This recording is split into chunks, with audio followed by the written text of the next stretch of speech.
안녕하세요. 명쾌한 TSC 윤예람입니다. 자, 이번 시간 우리 6강 시작을 했는데요. 네, 벌써 반을 넘어섰습니다, 여러분. 제가 생각하기엔 여러분이 이제 슬슬 TSC에 대한 열정이 막 불타오르고 계실 거라고 생각을 하는데 조심스럽게 그러실 거라고 예상을 해봅니다. 자, 이번 시간 4부분 제가 준비한 주제는요. 바로 듣기만 해도 마음이 설레는 여행입니다, 여러분. 여행 관련 주제로 우리가 문제를 한번 풀어보도록 할 텐데, 자, 일단 먼저 가볍게 4부분 훑어보고 그 다음에 문제 풀어보도록 할게요. 자, 일단 4부분은 여러분 알고 계시죠? 일상 관련 질문에 간결하게 답하는 거지만 그렇죠. 생각이나 느낌을 이야기해야 하기 때문에 처음, 중간, 끝 잘 나눠서 이야기해 주시는 게 좋다라는 거. 그리고 질문 텍스트 있으니까 음성에서 못 들은 거, 놓친 거는 텍스트에서 잘 찾아보면 되고요. 그 다음에 주제는 이렇게 우리의 일상과 개인 관련된 질문이 많이 나오니까 낯설지 않고 답변하기 수월할 거라는 거. 그리고 문항수는 5문항이고 준비 시간 15초, 답변 시간 25초 준비되어 있는 것까지 다시 한번 체크하고 넘어가도록 할게요. 네. 자, 그러면은 우리 4부분 공략법도 다시 한 번만 보도록 할게요. 자, 일단 처음에 가장 중요한 거는 처음, 중간, 끝으로 어느 정도 맞춰서 답변을 해주시는 게 좋다라는 것과 그리고 4부분 같은 경우는 특히 중간 부분에 어떤 내용을 포함을 하느냐에 따라서 응용도가 달라지기 때문에 그 부분이 굉장히 중요했었죠. 자, 그 다음에 방금 말씀드린 것과 같이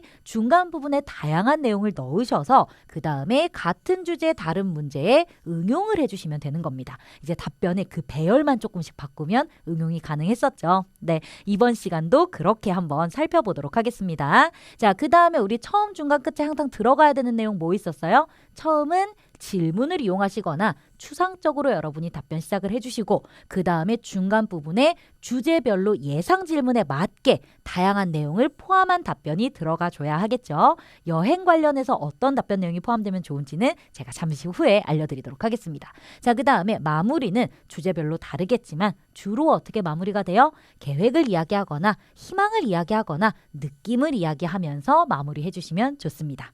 네, 자, 그러면은 우리 이제 바로 문제를 풀어보도록 할게요. 자, 텍스트 보시면서 질문 들어주세요. 갑니다. 如果你有机会去外国旅行的话，你最想去哪个国家旅行？ 네, 자, 일단 문제가 나왔는데 자, 보시면은 如果라고 했습니다. 만약에, 그죠? 你有机会, 机会라는 건 기회라는 뜻이에요. 그래서 당신이 기회가 있다면 무슨 기회? 去外国旅行이죠. 그죠? 자, 여기까지. 자, 去外国旅行 외국으로 여행을 갈 수 있는 기회가 있다라고 한다면 的话까지 보시면 이 的话는 如果랑 세트입니다. 如果 만약에 的话 뭐뭐라면 뭐뭐 한다면 이라고 보시면 돼요. 자, 둘 중에 하나만 쓰셔도 되고 같이 쓰셔도 됩니다. 만약에 당신이 외국으로 여행을 갈 수 있는 기회가 있다라고 한다면 你最想去 가장 가고 싶은 곳, 그죠? 哪个国家旅行 그러면은 어느 나라로 여행을 가장 가고 싶습니까? 라고 질문이 나왔어요. 그죠? 자, 외국으로 여행 갈 수 있는 기회가 있을 때 어느 나라에 가고 싶습니까? 여러분 뭐 하실 거예요? 중국으로 잡도록 할게요, 여러분. 네, 한 가지 정해서 잘 준비해 두시면 됩니다. 자, 그러면 여행 관련해서 어떤 내용이 포함돼야 되는지 간단하게만 보도록 할게요. 자, 여행 관련돼서 여러분이 답변을 하신다라고 한다면 일단 먹고 싶은 것, 그죠? 그 다음에 하고 싶은 것, 그 다음에 그곳에 가고 싶은 이유 정도까지 하나 더 포함해 주셔도 좋을 것 같아요. 네, 상황에 따라서는 이게 제일 먼저 올 수도 있겠고요. 그래서 이 세 가지 내용들을 잘 포함해서 넣어주시면 아주 풍부한 답변이 완성이 됩니다. 자, 그러면 하나씩 만들어 보도록 할게요. 자, 일단 우리 처음은요, 질문을 이용해서 이야기를 바로 해보도록 할게요. 자, 처음 보시면은 如果我有机会去外国旅行的话 그러면은 제가 외국으로 여행을 갈 수 있는 기회가 생긴다면 니가 我로 바뀐 거죠. 여러분이 활용하시는 거니까 我最想去中国哪个国家라고 했으니까 中国라고 정확하게 답변해 주시고 그 다음에 왜 가고 싶은지 가서 뭘 먹고 싶고 뭐 하고 싶은지를 넣어주시면 됩니다. 자, 왜 가고 싶은지 볼까요? 자, 因为 왜냐하면요 我在学习汉语 제가 중국어를 배우고 있기 때문에 想 뭐뭐 하고 싶어요. 뭐 하고 싶어요? 去中国练习口语. 중국에 가서 회화 연습을 하고 싶습니다. 잘 생각해 보세요, 여러분. 여러분이 여행할 때 중국을 제일 먼저 떠올려 주신다면은 이 표현 언제든지 사용을 하실 수가 있겠죠. 정해놓는 게 중요한 겁니다. 자, 그 다음에 계속해서 볼게요. 而且 그리고 정말 유용한 표현인데 听说라는 거 있습니다. 듣자 하니까 뭐뭐라던데요. 뭐뭐라고 들었습니다. 라고 생각하시면 돼요. 听说中国的麻辣烫很好吃. 네, 듣자 하니까 중국의 마라탕이 정말 맛있다고 하던데, 네, 마라탕은 그쵸, 맵고 약간 얼얼할 정도의 그런 매움이거든요. 그런 매운 국물에 다양한 것들을 이제 끓여서 나오는 그런 음식입니다. 정말 맛있어요. 자, 맛있다고 하던데 我想去尝尝. 그러면은 저는 가서 맛보고 싶습니다. 무엇을?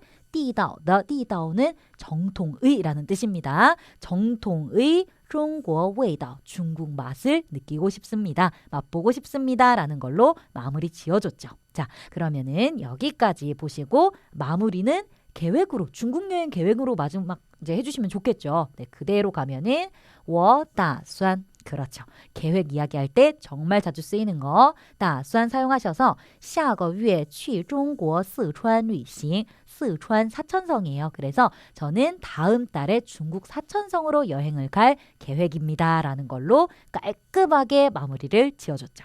어떠세요? 괜찮죠, 여러분? 자, 그러면은 우리 이거 다시 한번 살펴볼 테니까 이 답변 활용해서 또 다른 질문에 답변을 해보도록 할게요. 자, 보시면은 이렇게 나올 가능성도 굉장히 높아요. 你喜欢去旅行吗? 여행하는 것을 좋아하십니까? 그러면은 일단 첫 답변은 질문에 맞게 적절히 해주셔야 됩니다. 질문 활용하셔서 我喜欢去旅行, 喜欢去旅行 되겠죠. 저는 여행 가는 것을 좋아합니다. 라고 해주시고 준비한 답변을 끌어와야 하니까 我最近很想去中国. 저는 요즘 중국에 굉장히 가고 싶습니다. 라는 거를 이야기하면서 중간 부분은 또 그대로 사용하시는 거예요. 因为 왜냐하면요 하면서 我在学习汉语想去中国练习口语. 그대로 가는 겁니다. 쭉 가주시고 듣자니 중국의 마라탕이 맛있다고 하던데 저는 이제 가서 맛보고 싶습니다. 정통의 중국 맛을 하는 것까지 그대로 활용을 해주시고 마지막도 마무리도 다음 달에 중국 사천성으로 여행을 갈 계획입니다로 마무리를 지어주시면 돼요. 자, 이제 답변 포함 내용 어떻게 답변이 구성이 되는지 또 응용할 때 어떻게 응용을 하면 되는지 감 잡으셨죠? 네, 자 그럼 이번 시간에 우리가 봤던 주요한 표현들 보면서 이번 시간 마무리 짓도록 할게요. 자, 중국 여행 갔을 때 포함할 수 있는 내용 하나씩 보도록 하겠습니다. 자, 중국이니까 저는 중국어를 배우고 있기 때문에 중국에 가서 회화 연습을 하고 싶습니다. 너무 괜찮은 아이디어죠. 꼭 기억하시고 그 다음에 듣자 하니 중국의 마라탕이 맛있다고 합니다. 여기선 여러분이 마라탕 힘드시면은 다른 음식으로 바꾸셔도 되고요. 그 다음에 가서 정통의 중국 맛을 맛보고 싶습니다. 라는 표현도 기억하시고 그 다음에 여기 시간은 여러분이 마음껏 바꾸셔도 되고요. 저는 이때 중국 사천성으로 여행을 갈 계획입니다. 작정입니다. 하시면 되고요. 여기도 스촨이 아니고 다른 도시를 넣어주셔도 좋습니다. 입에 잘 맞는 걸로 미리 준비해 두세요. 아셨죠? 네, 자 그러면 여기까지가 제가 준비한 내용이고요. 6강 여행 관련된 주제로 우리가 한번 답변을 한번 풀어봤습니다. 이제 4부분 절대 두렵지 않으시죠? 네, 다음 시간은 우리가 5부분 문제를 풀어보도록 할 테니까요. 기대 많이 해주시고요. 다음 시간에 다시 만나요. 이번 시간 너무 수고하셨어요. 大家辛苦了，再见。